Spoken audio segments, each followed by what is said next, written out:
किया और वहाँ के जो लोग हैं वो आपसे मिले, क्या कहना है? धन्यवाद पत्रकार महोदय। मैं तो धन्यवाद दूंगा भगत जी को कि आज मुझे उन्होंने वास्तविक दिल्ली देखने का मौका दिया। हमने दिल्ली देखी थी, कनॉट प्लेस, एयरपोर्ट, हमें लगता था दिल्ली बड़ी डेवलप हो गई है, दिल्ली बहुत अच्छी हो गई है, दिल्ली के रोड बड़े अच्छे हो गए। आज जब मैं हर्ष विहार और ये मंडलू इस एरिया में जब घूमा तो मैंने वास्तविक दिल्ली देखी कि ये दिल्ली जो हमसे छुपाई जाती है, और उस दिल्ली के लिए भगत जी हमारे साथ आए और आज बहुजन मूक बधिर कमेरों की आवाज बनकर भगत जी हमारे साथ खड़े हुए और लोकसभा के उम्मीदवार हुए। मैं समझता हूं मान्यवर कांसीराम और महादेव जानकर के जो सपने थे उसे पूरा करने के लिए भगत जी के रूप में हमें एक नायाब तोहफा मिला है दिल्ली में। आज नहीं तो कल हमारी सत्ता होगी दिल्ली में, और दिल्ली की जो गलियां आज हमने देखी वो कभी गुलजार होंगी। जो आज हमें फटेहाल दिखी, मतलब मुझे तो ये दिल्ली देखकर वास्तविक में मुझे रोना आया कि ऐसी भी दिल्ली में लोग रहते हैं। हम तो समझते थे कि दिल्ली में बड़े अच्छे लोग, बड़ी अच्छी रिहायश होगी दिल्ली की, लेकिन यहाँ की गलियां बजबजाती नालियां, सड़क पर आधे कपड़ों में घूमते छोटे छोटे बच्चे देखकर मुझे एक नई दिल्ली आज दिखी। उसके लिए मैं भगत जी को धन्यवाद देता हूँ। आप एक मतलब कि जिम्मेदार पर्सन है, राष्ट्रीय समाज पार्टी के राष्ट्रीय महासचिव हैं। क्या लग रहा था कि मतलब कि आपको दिल्ली में पहली बार ये पार्टी चुनाव लड़ने जा रही है? उससे पहले महाराष्ट्र में ही काबिज रही है, जो कि पार्टी की जो जानकारी, पार्टी के द्वारा जो जानकारी हमें मिली कि वो राज्य मंत्री भी रह चुके हैं, जो मानिकर सर हैं, जो जानकर पाल साहब हैं, वो पार्टी के क्या उपलब्धियां और हैं इस पार्टी की, थोड़ा सा मोटा मोटा हमारे दर्शकों को बता सकते? देखिए, इस पार्टी की स्थापना 2003 में हुई। पुण्य श्लोक राजमाता अहिल्या देवी होलकर का जो जन्मगांव है चौंडी अहमदनगर में, लेकिन उसके पहले जानकर साहब का बहुत बड़ा संघर्ष है। जानकर साहब मान्यवर कांसीराम विश्वनाथ प्रताप सिंह के सानिध्य में काम किया, वो पूरे देश घूमे। 1997 में हक और आरक्षण की लड़ाई को लेकर वो दिल्ली आए। उस समय मान्यवर कांसीराम जी के 6 सांसद थे। मान्यवर कांसीराम को मैं धन्यवाद दूंगा कि आज हमारे नेता को गढ़ने में उन्होंने बहुत बड़ा योगदान दिया। उस समय मान्यवर कांसीराम ने कहा कि महादेव जानकर जी, आप जिस लड़ाई को लड़ रहे हैं वो लड़ाई मंदिर, इस मंदिर में नहीं, इस मंदिर में जाने के बाद हल होती है। उन्होंने संसद की तरफ इशारा किया कि इस संसद के अंदर जाना होगा। जानकर साहब ने 97 के बाद प्रण किया कि मैं इस उपेक्षित, कमेरा, दलित, वंचित, उपेक्षित समाज के लिए मैं अपना दल बनाऊंगा। 2003 में उन्होंने अपना एक राजनीतिक दल बनाया। मैं जब तक सत्ता प्राप्त नहीं करूंगा इस पार्टी के सिंबल पर, तब तक मैं चप्पल नहीं पहनूंगा, बालों में कंघी नहीं करूंगा, ऐसा प्रण किया उन्होंने 2003 में। और वो प्रण करने वाला व्यक्ति कोई साधारण व्यक्ति नहीं था। वह व्यक्ति बीटेक गोल्ड मेडलिस्ट था, इंजीनियरिंग में वो गोल्ड मेडलिस्ट व्यक्ति था, महादेव जानकर। उसने ये प्रण किया, आज से मैं घर नहीं जाऊंगा, मैं शादी विवाह नहीं करूंगा और मैं इस देश की सत्ता को प्राप्त करूंगा। ऐसा प्रण करके 2003 में वो चल पड़े। मुझे ये बताने में बेहद खुशी होती है कि मान्यवर कांसीराम जी ने बहुजन समाज पार्टी की स्थापना पूना में की, महाराष्ट्र के पूना में की थी, लेकिन उनको सफलता उत्तर प्रदेश में मिली। वो रहने वाले पंजाब के थे। ऐसे गुरु ने के शिष्य ने पार्टी बनाने के बाद पहले असेंबली चुनाव में महाराष्ट्र के लातूर जिले में अहमदपुर करके एक विधानसभा है, वहां से राष्ट्रीय समाज पार्टी के चुनाव चिन्ह पर अपना पहला विधायक चुनकर लाए। वो फिर वो कारवां धीरे धीरे बढ़ते बढ़ते आज मुझे ये बताने में फक्र है कि राष्ट्रीय समाज पार्टी के आज तक 4 विधायक महाराष्ट्र में चुनकर आए। 2 मंत्री बने, एक कैबिनेट, एक राज्य पिछली सरकार में। गुजरात में हमारे 28 कारपोरेटर हैं। करजन और पादरा नगर पालिका में, महानगर पालिका में विपक्ष का नेता का पद हमारे पास है, राष्ट्रीय समाज पक्ष के पास है। राष्ट्रीय समाज पक्ष को महाराष्ट्र, गुजरात, कर्नाटक में हमारे एक कारपोरेटर है मैंगलोर में। आसाम में आशीष कहार नाम के व्यक्ति हमारे जिला परिषद सदस्य चुनकर आए। उत्तर प्रदेश, गुजरात, महाराष्ट्र और कर्नाटक 4 राज्यों के राज्य चुनाव आयोग ने हमें लोकल चुनाव लड़ने की मान्यता दी। पिछले बार से हम दिल्ली में प्रयत्न कर रहे थे। 5-6 महीने पहले हमें भगत जी मिले। 1 साल हो गया, साल भर से भगत जी हमारे साथ काम कर रहे हैं और दिल्ली में भी हम 2 उम्मीदवार सर, मेरा एक सवाल है कि जबकि जानकर जी महाराष्ट्र में जाकर उन्होंने मतलब एक पार्टी बना दी, उससे पहले मानवर जी ने एक पार्टी बनाई थी बीएसपी के नाम से, जो कि यूपी में काबिज है और 4-4 बार मुख्यमंत्री भी रही है और उस समय एक मुख्यमंत्री थी भी, जिस समय ये पार्टी से वो अलग हुए होंगे या मतलब महाराष्ट्र में। क्या लगता है कि मतलब दूसरी पार्टी बनाने का मकसद क्या था? मकसद वाली बात ऐसी थी 2003 में, तो वो उस पार्टी को मैं आपको देखिए, हर पार्टी में मान्यवर काशीराम का जो काल था 90 से 2000 तक, वो उठान का काल था। अब मैं उस चर्चा में एक्चुअली पढ़ना नहीं चाहता, आप मुझे उस चर्चा की तरफ खींच कर ले जा रहे हैं। 2003 की जब मैं बात कर रहा हूं, मैं बता रहा हूं ना, मान्यवर काशीराम जी पहले व्यक्ति थे जिन्होंने जानकर साहब को प्रेरित किया कि तुम किसी और दल में जाने की बजाय तुम अपना दल बनाओ, मैं तुम्हें मदद करूंगा। ये कहने वाले भी मान्यवर काशीराम थे। उसका कारण ये था, आप जानते हैं कि 2000 के बाद काशीराम जी का अवसान आया।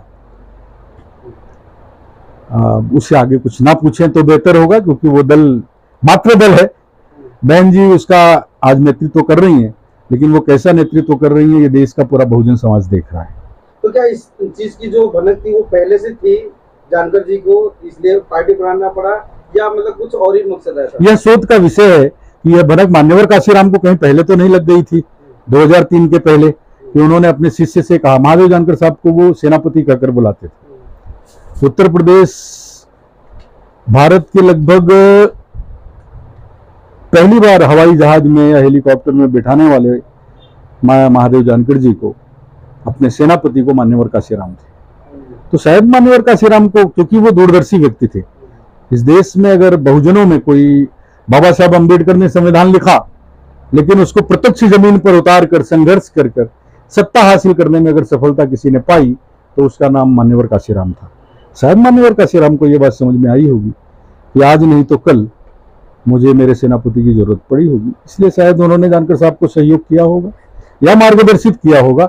यह गर्व का विषय है, मतलब ये सोच का, तर्क का या ढूंढने का विषय है। महाराष्ट्र से बाहर निकल करके पहली बार दिल्ली में ये पार्टी जो है काबिज हो रही है धीरे धीरे।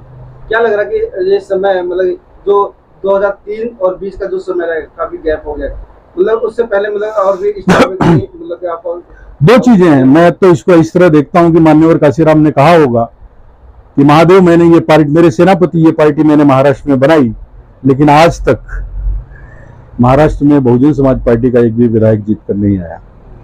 तो तुम पहले महाराष्ट्र में सफलता हासिल करो, तुम वहां खाता खोलो, इसके बाद तुम पूरे देश में जाओ। शायद उसको उनका शिष्य पालन कर रहे हैं, मैं ऐसा समझता हूं। इसकी हकीकत और सच्चाई से मेरा कोई मंतव्य नहीं है, यह शोध का विषय है, इसे ढूंढना चाहिए। क्या कारण था कि जानकर साहब 2003 में पार्टी बनाए और आज 2024 में हम दिल्ली में बैठे हैं। फिलहाल हम दिल्ली में 2018 में आए।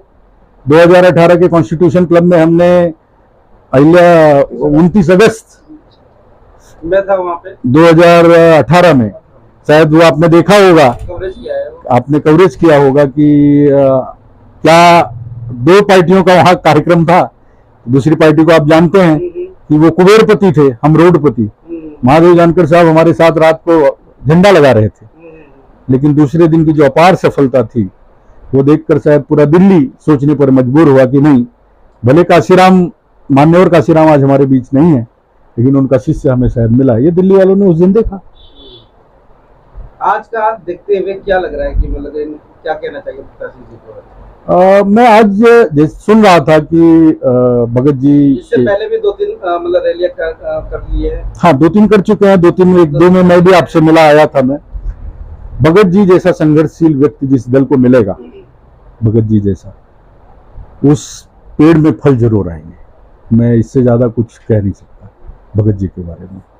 और मैं भगत जी से अपेक्षा करता हूं कि भगत जी, मान्यवर काशीराम हो या साहू फुले अम्बेडकर हो, पुण्यश्लोक अहिल्या देवी होलकर हो या APJ अब्दुल कलाम हो, उनके सपनों को हमें पूरा करना है और दिल्ली हमें काबिज करनी है। जिस दिन हम दिल्ली में सफल होंगे उस दिन हम देश में सफल होंगे। और ये अब विचारों का जो धागा है, विचारों की जो ये माला आपके गले में है, मैं समझता हूँ ये आपका विश्वास, ये जिम्मेदारी आप पर है कि आप उसे सफल करेंगे। हम सब आपको हार्दिक शुभकामना देते हैं। आप चुनाव लड़ रहे हैं। काशीराम जी ने, मान्यवर काशीराम के 3 वसूल थे, पहली बार सीखेंगे, दूसरी बार हराएंगे, तीसरी बार जीतेंगे। तो अभी तो हमने फॉर्म भरना सीखा है दिल्ली में, फिलहाल सीखेंगे, हारेंगे और हराएंगे। सबसे पहले तो मैं सभी मेरे भाइयों को और मेरे क्षेत्रवासियों को मैं हाथ जोड़कर नमस्कार करता हूँ। और आज का मेरा जो रैली निकालने का जो मेरा अपना एक वो था, क्योंकि 25 तारीख के इलेक्शन है और टाइम भी हमारे पास अब कम है। तो कल जो हम वहाँ गए थे एसडीएम ऑफिस में, एक बड़ी बड़ी जो पार्टियां हैं उन्होंने कई चीजें देखा कि परमिशन जानबूझ कर रुकवाते हैं, कैसे करते हैं। और उसी का आज कल मैंने वही एसडीएम ऑफिस में बोल दिया था मैं कल रैली करूंगा तो करूंगा। और मैं आज इसलिए अपने क्षेत्र में मैंने रैली करी और जनता का तो दुख मैं देख ही रहा हूं। और तो मैं क्या बताऊं, मैं किसी पार्टी के बारे में तो बुरा तो मैं कहूंगा नहीं, जो भी है अच्छा है। हम जो करेंगे वो अच्छा करेंगे। और अपने बाबा साहब अम्बेडकर के और माननीय काशीराम जी के और महादेव जानकर जी के जो वादे हैं उनको हम पूरा करेंगे और उन्हीं मकसदों पे हम चलेंगे। आपने मैनिफेस्टो में ये दर्शाया हुआ है कि सबको शिक्षा समान, हाँ जी, जबकि ये जो देश है निजीकरण की तरफ बढ़ रहा है, यानी कि जो बड़ी बड़ी जो संस्थाएं हैं, यहाँ तक कि जो एजुकेशन में भी बड़ी बड़ी जो संस्थाएं जो सरकारी थी वो प्राइवेटाइजेशन। देखिए सर, कैसे शिक्षा करेंगे? मैं आपको पहले एक बात बता दूं, अगर हमारी ये सीट निकलती है, जो वादे आप पढ़ रहे हैं ये वादे पूरे होंगे, ये भगत जी का वादा है। आप इसको ऐसे भी कह सकते हैं, अगर मेरी आवाज ऑडिबल है, आप इसको ऐसे भी कह सकते हैं कि पिछली बार नीट का जो एग्जाम हुआ उसमें सीबीएसई का स्ट्राइक रेट 78%। यस, मैं महाराष्ट्र से आता हूँ, महाराष्ट्र स्टेट बोर्ड का स्ट्राइक रेट 44% है, 44%। अब जो स्टेट बोर्ड के जो स्कूल हैं वो दिल्ली के हों, महाराष्ट्र के हों, उत्तर प्रदेश के जो सरकारी स्कूल हैं वहाँ टीचर की तनख्वाह है 70,000 रुपये। मैं उनकी कोई बुराई नहीं कर रहा, लेकिन उनका स्ट्राइक रेट है 44%। सीबीएसई के जितने भी स्कूल हैं देश में वो प्राइवेट हैं लगभग भारत में। दिल्ली में कुछ स्कूल को सीबीएसई किया है, मुंबई में भी कुछ स्कूलों को सीबीएसई किया है। जब हम कहते हैं कि एक देश एक विधान, हमारे आज के यशस्वी प्रधानमंत्री जी कहते हैं एक देश एक विधान एक संविधान, तो सबको शिक्षा एक समान भी होनी चाहिए।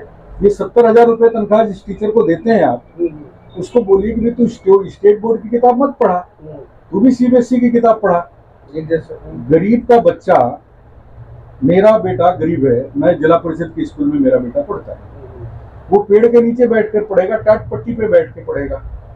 और कोई बहुत धनवान व्यक्ति है, उसका बेटा सीबीएसई के बड़े स्कूल में एसी में सोफे पर बैठ के पढ़े, उसकी फीस खूब ज्यादा होनी चाहिए। मैं ये नहीं कह रहा उसकी फीस कम कर दो, उसकी फीस और बढ़ाओ आप, जो फैसिलिटी दे रहे हैं फैसिलिटी चार्ज करनी चाहिए। लेकिन जो मेरा बेटा गरीब का बेटा है जो स्कूल में पढ़ रहा है जिला परिषद के, दोनों की किताब एक कर दो ना भाई। Uttar Pradesh board, Tamil Nadu board, Maharashtra board, Delhi क्यों खत्म कर दो, ये एक सीबीएसई बोर्ड कर दो भाई। क्या है एक्चुअली भारत में प्रथा क्या है, किसान गरीब मजदूर का बेटा स्टेट बोर्ड में पढ़ेगा जिला परिषद के स्कूल में, विधायक का बेटा सीबीएसई में पढ़ेगा, जो संसद सदस्य और मंत्री हैं उनका बेटा आईसीएसई और कैम्ब्रिज में पढ़ेगा। 12वीं होने के बाद दोनों को डॉक्टर बनना है या इंजीनियर बनना है तो सेम एक एग्जाम देना है। तो ये शुरुआत का जो एजुकेशन है वो पूरा ही बराबर कर दो आप, फिर आप देखो सफलता किसको मिलेगी। मैं समझता हूँ इस देश के संसद में अगर भगत जी या महादेव जानकर जी जीत कर जाएंगे तो वो इस देश के यशस्वी प्रधानमंत्री से विनती जरूर करेंगे कि इसमें आपका कुछ लगना नहीं। मगर सर इसमें जो आप कह रहे हो वो तो सही है, मतलब कि ये होना चाहिए, मगर इसमें जो खाई है गरीब अमीर की, मगर इसमें ज्यादातर जो गरीब जो तबके के जो लोग हैं, जो बच्चे पढ़ना चाहते हैं आगे, उनका तो भविष्य डाउन हो रहा है ना सर। मैं क्या कह रहा हूँ सर, आप हमें जिताएंगे, यहाँ की जनता अगर हमें जिताएगी तो हम संसद में जाकर आपका ये प्रश्न उठाएंगे। देखिए, इसमें कोई रेवेन्यू इन्वॉल्व नहीं है, कोई महसूल नहीं लग रहा है, सरकार का कोई पैसा नहीं लग रहा है, सरकार का सेटअप है। सरकार को क्या करना है, स्टेट बोर्ड और सीबीएसई एनसीईआरटी को ऑल इंडिया में इंप्लीमेंट करना है उसको। उनका लगना क्या है, 70,000 की आप फीस दे रहे हैं। सीबीएसई के प्राइवेट स्कूल होंगे, बहन जी को पता होगा, जो हमारी बहनें वहां पढ़ाने जाती हैं, उनकी तनख्वाह कितनी है, 15,000, 17,000, 12,000। उनका स्ट्राइक रेट 78% है। मेरे चाचा गवर्नमेंट टीचर हैं, 70,000 तनख्वाह है, और उनके स्कूल का स्ट्राइक रेट 44% है। तो मैं समझता हूं कि जिस दिन वहां पे एनसीईआरटी एप्लीकेबल हो जाएगा, उस दिन जो 70,000 लेने वाला अध्यापक है, उसका जो रिजल्ट होगा वो 98% होगा। सीबीएसई अपने आप, जो ये एसी में पढ़ने वाले बच्चे हैं, हमारे किसान गरीब मजदूर के बच्चे की मेहनत आप देखा है आपने? वो स्कूल से आने के बाद घर का काम करता है, पूरा खेत में जाकर काम करता है। जिस दिन उसको किताब बराबर मिल जाएगी, मैं समझता हूँ इस देश की उन्नति उसी दिन हो जाएगी। चलिए चलते चलते मैं नरेश वाल्मीकि।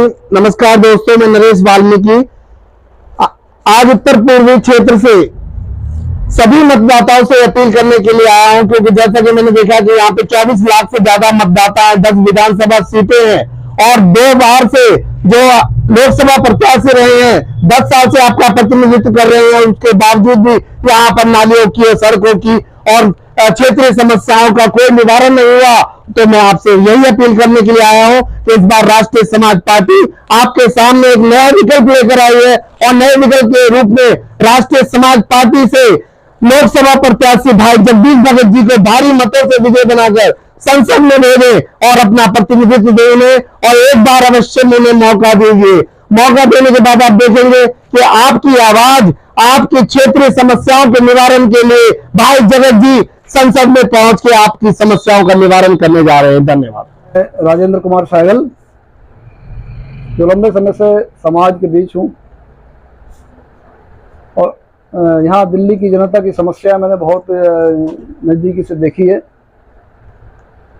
पिछले 25 साल से और उससे भी ज़्यादा इस क्षेत्र का मैं निवासी रहा हूँ, लेकिन 10 साल से भाजपा के सांसद को देखा है।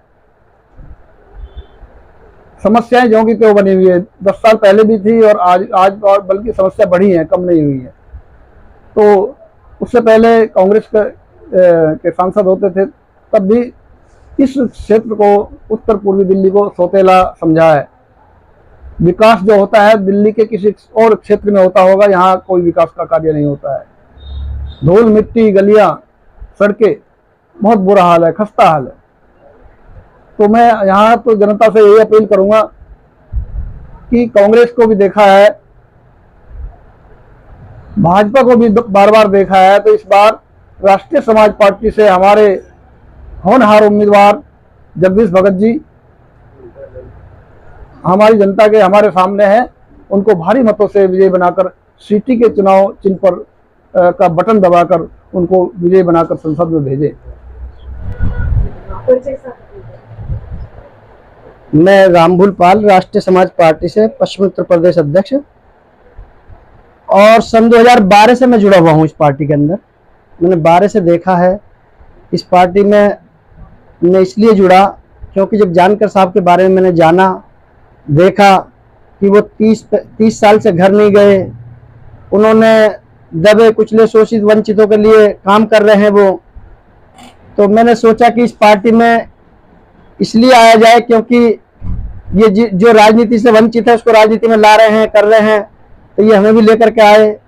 और आने के बाद मैंने देखा, राष्ट्रीय समाज पार्टी के लिए पश्चिम उत्तर प्रदेश में काम भी किया। मैंने काफी लोगों से मिला, जानकर साहब से भी मिला। एक दिल्ली में प्रोग्राम करा था हमने सन 2018 में, उसमें देखा जा सब लोग मंच पे बैठते हैं जो राजनीतिक नेता होते हैं। हमारे जानकर साहब वो हमारे बीच में बैठ रहे थे, वो मंच पे नहीं बैठ रहे थे, तो मुझे बहुत अच्छा लगा। आज हम दिल्ली में जगदीश भगत जी के लिए हम प्रचार करने के लिए आए हुए हैं। यहाँ पे हमने देखा कि जगदीश भगत पूरे क्षेत्र में अपने में उत्तर पूर्वी में यहाँ जब चुनाव प्रचार के लिए गली गली मोहल्ले हम जा रहे हैं तो यहाँ की सड़कों की हालत बहुत खराब है और रोड टूटे हुए हैं, बहुत स्थिति खराब है। तो हम कहते हैं कि राष्ट्रीय समाज पार्टी को जिताएं, सीटी का बटन दबा करके 25 तारीख को सीटी का बटन दबाएं और राष्ट्रीय समाज पार्टी को जिताएं। आने वाले 25 तारीख को जब आप इनको जिताएंगे, संसद में भेजेंगे, ये आपके क्षेत्र की समस्याओं को सुनेंगे और उसका काम करेंगे। मैं अपनी वाणी को यही विराम देता हूँ। जय हिंद, जय भारत। मान्यवर अपने जो काशीराम जी है, अपने मान्यवर अपने महादेव जानकर जी का मैं एक छोटा सा शिष्य हूँ। शिष्य होने के नाते मैं आज चुनाव का मतलब माननीय जगदीश भगत जी इनके चुनाव प्रचार में आया हूँ। तो मैं अपने जनता से अपील करना चाहता हूँ, उत्तर पूर्वी लोकसभा क्षेत्र से हमारे माननीय जगदीश भगत जी चुनाव लड़ रहे हैं। तो इनके प्रचार में हम आए हैं। तो हम अब सॉरी ये कर दीजिए थोड़ा थोड़ा पॉज कर दीजिए। बोल दो, काटना पीटना हमारा काम है, हमारी पार्टी है, हम तो ये चाहेंगे छवि बनाएंगे, वोट दें और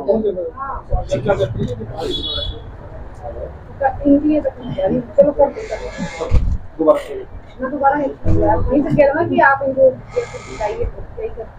आप 1-2 लाइन में खत्म कर सकते हैं। ठीक है। मैं लक्ष्मण पुजारी, मैं महाराष्ट्र से आया हूँ। अपने माननीय जगदीश भगत जी आज लोकसभा चुनाव की रैली थी, तो हम राष्ट्रीय समाज पार्टी से उत्तर पूर्वी लोकसभा क्षेत्र में सभी हमारे परिवारजनों को हम विनती करते हैं कि आने वाली 25 मई को सीटी का बटन दबा के आप उनको जिताए और सांसद बना के संसद में भेजिए। हम आपसे यही विनती करते हैं। आप इस वीडियो के बारे में अपनी राय अवश्य दें तथा वीडियो को लाइक, शेयर और कमेंट्स साथ चैनल को सब्सक्राइब करना न भूलें। धन्यवाद।